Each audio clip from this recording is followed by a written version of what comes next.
හොඳම දේ තමයි වටක්‍රමයේ පාවිච්චි කරන එක. ඒතර වටක්‍රමයේ කිව්වම සාමාන්‍යයෙන් දල අදහසක් කියනවනම් සාමාන්‍යයෙන් පැය දෙකක් නේ තියෙන්නේ. ඉතින් මුල්ම විනාඩි ඒ කියන්නේ පට පේපර් එක හම්බෙච්ච වෙලාවෙ ඉඳන් ඔයා කරන්නේ මොකද්ද?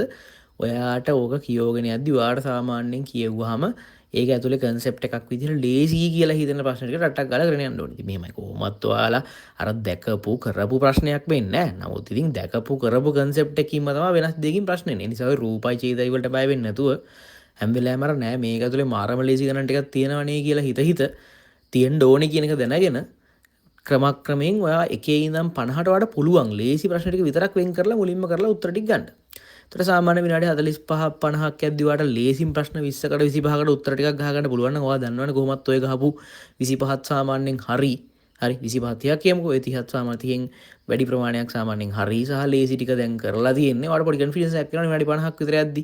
ඒතර පළවෙනි වැඩේ දේවා කරන්න ඕනේ සාමාන්‍යයෙන් ලේසිම ප්‍රශ්න ටික. ඔයාට හිතන විදිහට ලේසියෙන් උත්තර ගන්න පුළුවන් සාමාන්‍යයෙන් අර ඔයාට ගේමක් නැති ප්‍රශ්න ටික රටක් ගාලා එකේ ඉඳන් 50 ඇතුලේ තියෙන හොඳ ප්‍රශ්න ටික කරගෙන ලේසි ප්‍රශ්න ටික කරගෙන යනවා. ඊට පස්සේ දෙවෙනි වටේදී අර පළවෙනි පාර එකපාරම හදාගන්න බැරි වෙච්ච ඒ වුණාට සුළු කිරීම් තියෙන හරි මොන හරි ටිකක් අර ටිකක් වෙලා යන පළවෙනි පාර එකපාර හදාගන්න බැරි වෙච්ච ටික කරලා ඉවර කරනවා. තුන්වෙනි වටේදී ওই ප්‍රකාශන ප්‍රශ්න වල වගේ සාමාන්‍යයෙන් කියන්නේ පළවෙනි වටේ කියන්නේ එකේ ඉඳන් 50ට ලේසි ටික විතරක් කරගෙන යාම. දෙවෙනි වටේ කියන්නේ පළවෙනි වටේදී හම්බෙච්ච වට එකපාර කරගන්න බැරි සාමාන්‍ය ටිකක් අමාරු වගේ පේනනේ. එහෙම නැත්නම් ටිකක් අර සුළු කරන්න වෙලාව යන ඒ වගේ ප්‍රශ්න ටික කරලා දැමීම. තුන්වෙනි වටේ කියන්නේ සාමාන්‍යයෙන් මේ ඔයාට අර අවසාන උත්තරයක් එච්චරම ෂුවර් නැති ඔය ප්‍රකාශන ප්‍රශ්න අරවා මේ වගේ දේවල් ටික ඕ මොන හරි ප්‍රකාශන ප්‍රශ්න එහෙම බය වෙන්න දෙයක් නැහැ. ප්‍රකාශන ප්‍රශ්න ඇතුළේ ටික අන්තිමට ෂුවර් නැති ඒවා ටික වුණොත් එහෙම ඒ ටික කරලා දැමීම. ඊට පස්සේ අන්තිම වටේ හතරවෙනි වටේ තමයි ඔයාට ඔය කිනින ටික ඔක්කොම ටික ඉවර කරාට පස්සේ අන්තිමට ඉතුරු වෙන ටිකක් දාන්නේ නැති හෝ මුකුත්ම කරගන්න දේවල් නැති ටික පුළුවන් විදිහකට කන හරි ගහලා දාන එක. ඒක තමයි සාමාන්‍ය වට ක්‍රමය. එතකොට ඔයා සරලව මේකේ මූලික අදහස තමයි ඔයා ඉක්මනින්ම ඉතාම ඉක්මනින් මොකද පේපර් එකේ ස්ට්‍රක්චර් එක ගැන මේ වෙනකොට එළියේ තියෙන කතන්දරය තමයි මොකද ඔයා අනිවාර්යයෙන්ම මුල් ප්‍රශ්න ටික ටට්ටක් ගාලා කරලා දැන් මුල් ප්‍රශ්න කියන්නේ සමහරට එකේ ඉඳන් පළවෙනි පිටු දෙක විතර වෙන්න පුළුවන් පේපර් එකේ පළවෙනි පිටු දෙක තුන වෙන්න පුළුවන්. නැත්නම් සමහරට ඉතින් මේ ලේසි ප්‍රශ්න අන්තිම හරිය තියෙනවා. සමහරට 40 ගණන් වල 30 ගණන් වලත් ලේසි ප්‍රශ්න හැංගිලා තියෙනවා. ඒතර ඒ පුළුවන් තරම් ලේසි ප්‍රශ්න ටික ඉක්මනින්ම කරලා දාගන්න ඕනේ. ඒතර කවදාවත් ටයිම් වලට හිර වෙන්නේ නැහැ. ලේසි හෝ ඔයාට තක් ගාලා ඉක්මනින් කරන්න පුළුවන් ඊටාම සරල ප්‍රශ්න ටිකක් තියෙනවානේ පේපර් එකේ මෙතනින් තන. ඒ ටික ඔයා ඉතාම ඉක්මනින් කරලා දාගන්න ඕනේ ටට්ටක් ගාලා වරද්ද ගන්න නැතුව. ඊට පස්සේ ඔයාට අමාරු ප්‍රශ්න හිතන්න වෙලාව තියෙනවා. ඔන්න ඕක තමයි දල වශයෙන් සරලව පේපර් එකේ ටයිමින් බැලන්ස් කරගන්න විදිය. නැතුව යම් ළමයෙක් අර එක කරලා දෙක කරලා තුනත් කොහොම හරි හදලා හතරත් හදලා පහත් හදලා හයත් හදලා ඔන්න ඕම පිළිවෙලට යන්න ගියොත් තමයි ඔන්න අන්තිම ප්‍රශ්න 10 වෙනකොට වෙලාව මදි වෙන්නේ. අන්තිම ප්‍රශ්න 10ට වෙලාව මදි වෙනවා කියන ඕනම කෙනෙක් කරන්නේ ඔය එකේ ඉඳන් ක්‍රමක්‍රමයෙන් කරගෙන යන්නේ. එතකොට ඔන්න අන්තිම ප්‍රශ්න වලට වෙලාව මදි. එතකොට අන්තිම ප්‍රශ්න ඇතුළේ තියෙන ලේසි ඒවාත් වරද්දන්න වෙනවා. සරලව ඔයාලට කරන්න තියෙන ඉක්මනින්ම ඔයාලට කරගන්න පුළුවන් ප්‍රශ්න ටික සාමාන්‍යයෙන් මොන හරි වැච්චයක් ගහන ප්‍රශ්න ටික ඉක්මනින්ම කරලා දාලා ඊට පස්සේ ටිකක් හෝ සංකීර්ණ සුළු කරන්න වෙලා යන ප්‍රශ්න වල ටිකක් වෙලා විතර කරගෙන ඒ ටික හිමීට කරලා දාගන්න. ඔන්න ඔක තමයි ෆිසික්ස් පේපර් එකක් සාමාන්‍යයෙන් ලියනවා කියලා කියන්නේ. හරි. ඒ නිසා හෙට දවසේදී අන්න ඒ ක්‍රමය අනුගමනය කරන්න. ඒතර කවුරුවත් ඇවිල්ලා කියන්න ඕනේ නැහැ වෙලා මදි වුණා කියලා. මොකද ඔය වෙලා මදි වුණා කියලා කියන්නේ මාර එකේ ඉඳන් කරගෙන යන ළමයි ටික. මොකද දැන් මේ ක්‍රමයට කරන් ගිහිල්ලා ඔයාලට වෙලාව මදි වුණත් මදි වෙන්නේ සාමාන්‍යයෙන් ඔයාට මේ විදිහට කරගෙන ගියාට පස්සේ වෙලාව මදිනත් මදි වෙන සාමාන්‍යයෙන් ඔයා දන්නේ නැති කොහොමත් වර්ධින්න තියෙන ප්‍රශ්න ටික. කොහොමත් වර්ධින්න තියෙන ප්‍රශ්න ටිකක් තියෙනවා නම් ඒ ටික වෙලාව මදිනවත් කමක් නැහැ නේ. දැන් අර එකේ ඉඳන් 50ට කරගෙන යද්දී වෙන්නේ 40 ඉඳන් 50ට වගේ සමහර වෙලාව මදිනවා සමහර ළමයිට. එතකොට 40 ඒත් ඒවා 46 47 වගේ ප්‍රශ්න හොඳටම දන්න ඒවා වෙන්නත් පුළුවන්. අපරාධේ ලකුණු නිසා. ඒ නිසා අර දෙන්නම් ගේම කියන එකෙන් යන්න ඕනේ. හරිද? ඉතින් ඊට පස්සේ අර හෙන ලේසි පේපරයක් බලාපොරොත්තු වෙන්න එපා. හෙන අමාරු පේපරයක් බලාපොරොත්තු වෙන්න හරි මධ්‍යස්ථව යන්න. ඊට පස්සේ කිසිම කොහොම මොනවා කරත් ඔයා පිටු දිග අරගහම ඔයාට හෙන පුරුදු රූප ටිකක් එහෙම හම්බෙන්නේ නැහැ. නුපුරුදු නුහුරු ගතිය තමයි තේරෙන්නේ.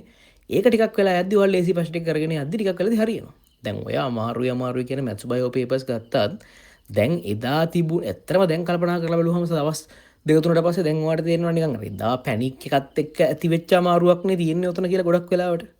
අර මාර අමාරුවක් නෙමෙයි කියලා දැන් ඉතින් ඔන්නම් පේපරේ දිගලා බලුවොත් තේරෙනවා ටිකක් අර ටිකක් එහෙමත් ලොකු දෙයක් නෑ වගේ එකක්. අන්න ඒ වගේ තමයි උතන තියෙන්නේ. හරි. ඒ නිසා සරල හෙට උපරිම හොඳ මානසිකත්වයෙන් ලේසි රටක් ගහගත්තා. ඉක්මනට එඩික් කරලා ඉවරයක් කරගත්ත උත්තර ටික ගත්තා. ඊට පස්සේ අමාරු ටික කරගත්තා. අමාරු ටිකෙන් පුළුවන් තරම හොඳට කරගත්තා. හරි. ඒකයි කරන්න තියෙන්නේ. එතකොට එහෙම අර එන්න අමුතු මාර අමුතු කාරණා කියලා එහෙම නෑ. මම මේ කම්පැෂන් ටික එන්නේ. ඒ කියන්නේ දැන් නිව්ටන් නියම ගත්තොත් නිව්ටන් නියම පැත්තෙන් එක ප්‍රශ්නයක්. එකම කාරණා ටිකක් වටේට ප්‍රශ්න ටික එනවා.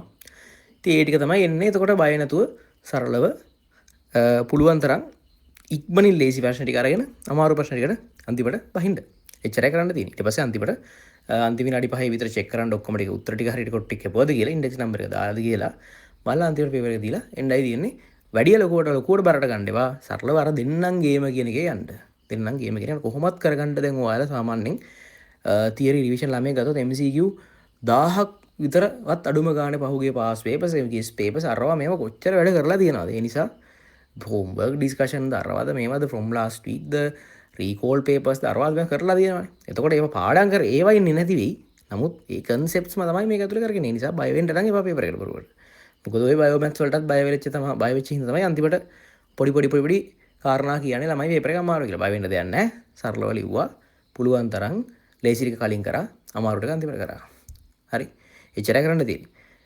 හරියට පස්සේ ඇවිල්ලා උත්තර කතා කරන්න එපා. අපි සාමාන්‍යයෙන් මාකින් ස්කීම් එකක් දාන්නේ නැහැ. එහෙම මොකද ඊට පස්සේ බොරුවට කලබල වෙනානේ සෙකන්ඩ් එක එහෙම ඉවර වෙලා කෙමිස්ට්‍රි එක එහෙම වෙනකොට තමයි මාකින් ස්කීම් එකක් දාන්නේ. කොහොමත් ඔය හැම අවුරුද්දෙම මුලින්ම වැටෙනවා. දැන් හෙටද බල වෙනකොට මාකින් ස්කීම් ටිකක් වැටෙනවා. ඔය මාකින් ස්කීම් වල බහුතරයක් උත්තර සාමාන්‍ය වැරදි. නිසා ඕවා බලලා නිකන් බොරුවට ඔළුව අවුල් කරගෙන දැන් හිතන්න ඔයා MCQ අපි තුන් මධ්‍යම මට්ටමේ ළමෙක් MCQ 31ක් තියෙනවා කියලා හිතාගෙන ගෙදර එනවා.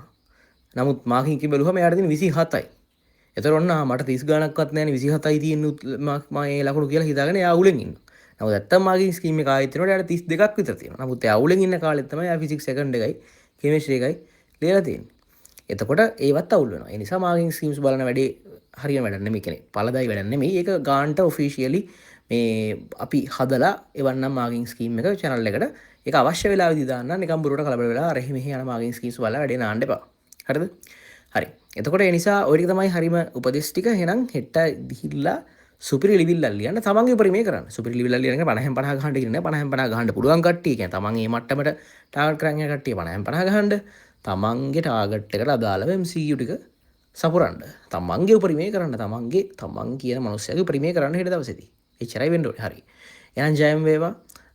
එහෙනම් සුපිරි විදිහට වැඩ කරලා කියන තව චුට්ටක් වෙලා තියෙන හින්දා මම කියන්නේ අවසාන වෙලාවදී උන්නම් ඔයාලට අද රෑ වරුද්දේ තව පැය දෙකක් වඩා මහන්සි වෙන්න පුළුවන්. උන්නම් ටයිම් තියලා පේපර් එකක් වයි කරලා දාන්න පුළුවන්. ඒකත් වටිනවා ඇත්තටම.